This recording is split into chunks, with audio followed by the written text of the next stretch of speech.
Praise the Lord. It's an honor to be here. It's an honor to have my whole entire family in the D.C. metro area in the building. You don't know, that's my dad right there with the blue thingy, video and everything. That's my dad. And my sister standing next to him, that's my sister, standing next to him.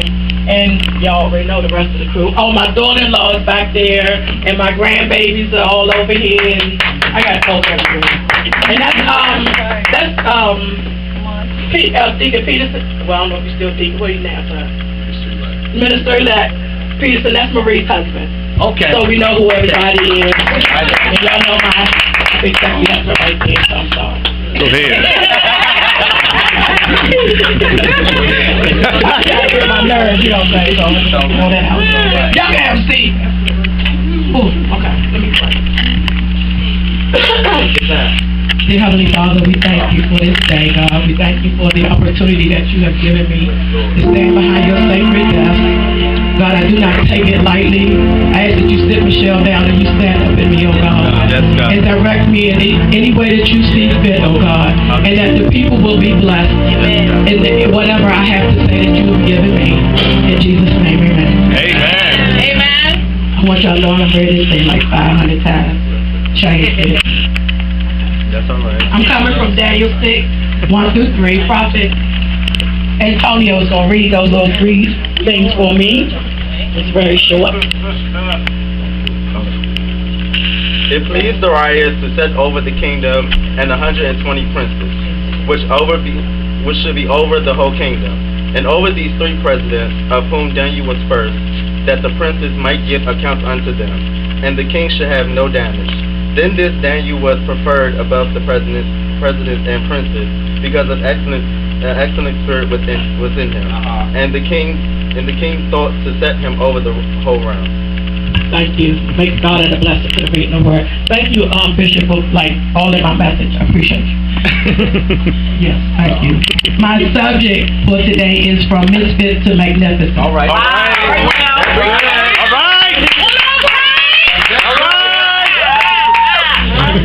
Magnificent is considered to be awkward, different from others. Excuse me, that's misfit. Magnificent is impressive, beautiful, elaborate, or extravagant, striking. God has taken someone who is considered to be awkward, different from others, to be impressive, beautiful, elaborate, extravagant, or striking. I want to talk to you today about promotion in God, which is the act of raising someone in a higher position or rank.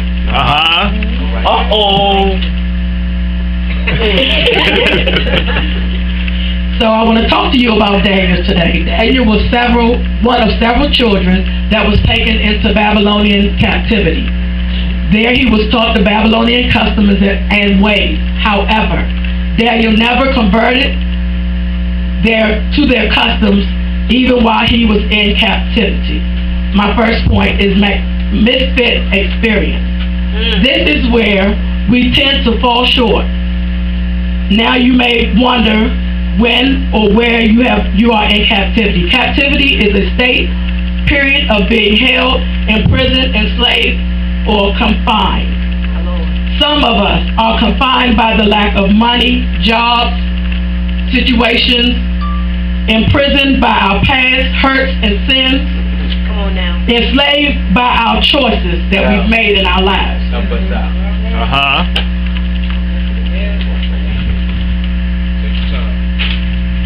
And this is where things as well as ourselves can become awkward and things are different from others. That's that misfit situation. So now we stop praising God. We come to church, we sit as if we're in the movies. Praise and worship team got to work hard. The pastor got to scream and shout, and we sit here as if we're at the movies. And to me, came to my mind, your mind is here, your body's here, but your mind is on the other side of town. Even when the laws were changed, he stayed in position, and he prayed as he always did. We must stay faithful unto God while we go through this process. Because in this process, God is using this time to prepare us for greater. It may seem degrading, but it is where we are being molded. I'm sorry. Take your time. All right, let's talk about this shift experience. Daniel was an Israelite who was taken into captivity and was a slave. Daniel 5:1-13. It was about King Belshazzar, who was having a party, drinking, hanging out with his friends. Decided he was going to go get the good gold, the good cups. They was going to have a party. Hands started writing on the wall. So in this place, he found himself at a wit's because he could not know what it was about. He called for his, what's the word I want to use? He called for his interpreters, and they could not understand. So King Belshazzar's wife told him about Daniel called him to interpret the dream. Daniel never compromised or changed his position with God. The magnificent experience. Daniel served as an interpreter for 3 years that King Belshazzar reigned. Zechariah 3:7. If you walk in my ways and keep my charge, then also you shall rule my house and have charge over the poor and I will give you access to my presence and places to walk among those who stand there. As well as Matthew 25:23, the latter clause, thou hast been faithful over a few things, and I will make you ruler over many. And because he never changed, he went from slave to interpreter, and from interpreter above the president. Come on now.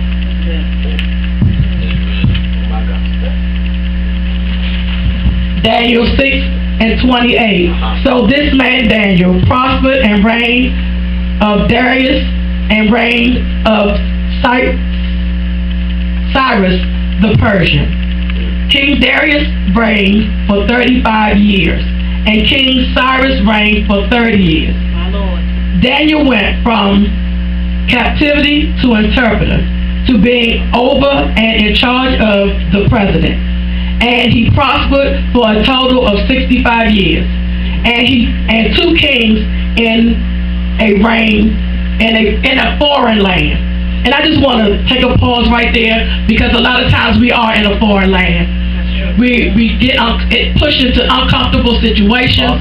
We get pushed into uncomfortable areas.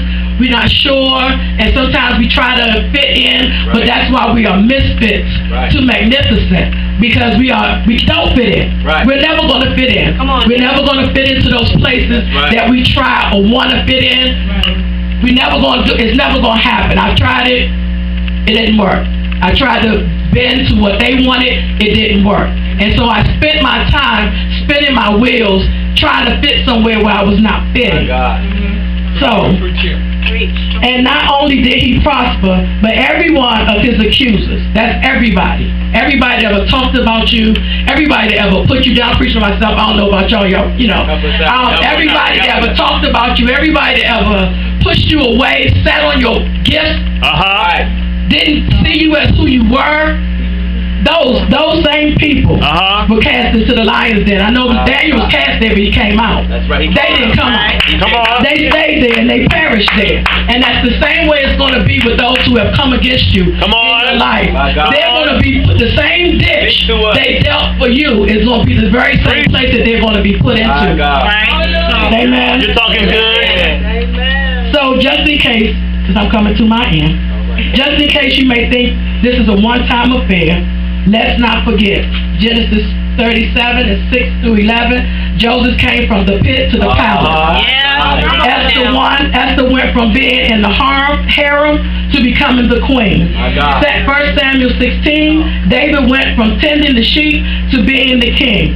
So just to name a few. So I admonish you, please walk in your gift. Please walk wherever God is sending you. Don't be afraid. It took a lot for me to get here. I cried all week. I shut off all yesterday. Ain't nobody talked to me yesterday. So I'm just saying to you, it's a process. It is not easy, people of God. It's not. It's not easy being the one that's set aside. It's not easy being the one that nobody understands because of what's called on your life. You bless my kids. I just need you to know that. Every last one of them you spoke to. My mother was called a prophet early in our life. She just didn't work in it. And you walked through my whole family. And to know that these are my misfits. We the misfits. Tony Burgess is the misfit. We the misfits. Bishop, you're the misfit. Come on here. Nobody thinks we the one. Right. But we're going to be the very one. Come on here. We're going to be the very one. Because we look like them, but we don't act like them. Come on here. We dress kind of like them, Talk to us. but we don't act like them. When they come in and they say, oh my gosh, she got a tattoo. I do. She got a tattoo. And she's doing that. It's going to be that's the ones that need to come in. Because that's where the salvation needs to go. Yeah. Everybody that's been sitting in church for 40-some years like I have, we kind of got it, but we got the gist of it. You know, we know how to do it. We know how to come to church. We know how to sing the songs. We know how to do the dance. Right. We got it down pat. We can dance at the drop of a hat, at the beat of a drum. But are we saved? Right. And once we got to bring the ones we got to bring in. The ones we got to bring in is the ones that's out there. The ones that's out there that don't know God or know God, but been hurt so many times that they don't want to ever come back where God is. I was that person. And because I was that person, and now I'm at a place in my life where God can use me so I can go help that one that don't understand or don't want to do it because they've been hurt so much. I can understand. My daughters can do it. My sons can do it because they know what it feels like to be put down and pushed under. So I admonish you today. You can do it too, honey. I know. I got you. You can do it. We all can do it, but it's about being used by God. And at the end of the day, we got to do what God has put for us to do. I ran from it for years. I was told at 22 that girl right there standing with the baby was inside of me that I would preach. She is 27 years old, and this is my first actual time standing behind a pulpit in the office to preach. And I don't count it lightly. To God be the glory for all of it. I hope I said something to bless you all. I don't know. This is just me. I talk. This is it.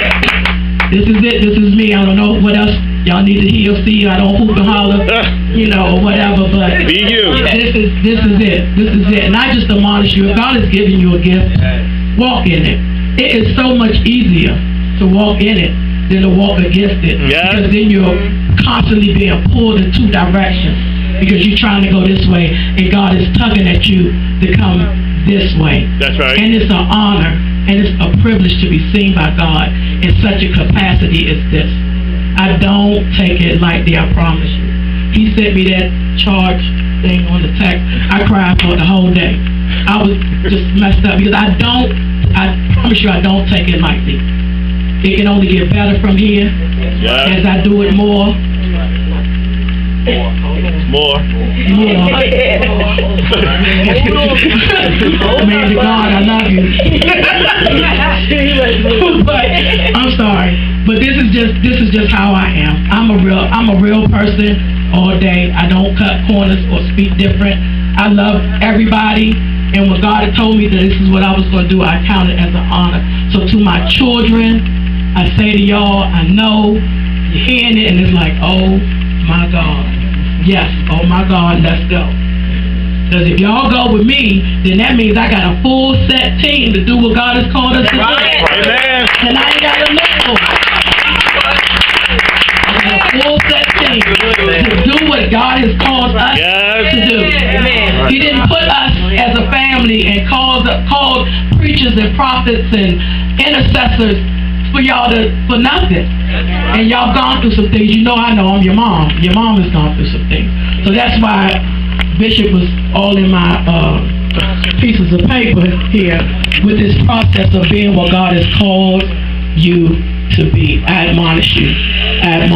If he's called you to pray, you always have to pray in the mic. I'm learning to pray in the mic because I'm a quiet prayer. But I'm learning to pray in the mic. Yes. And I can pray in the mic. Yes, you can.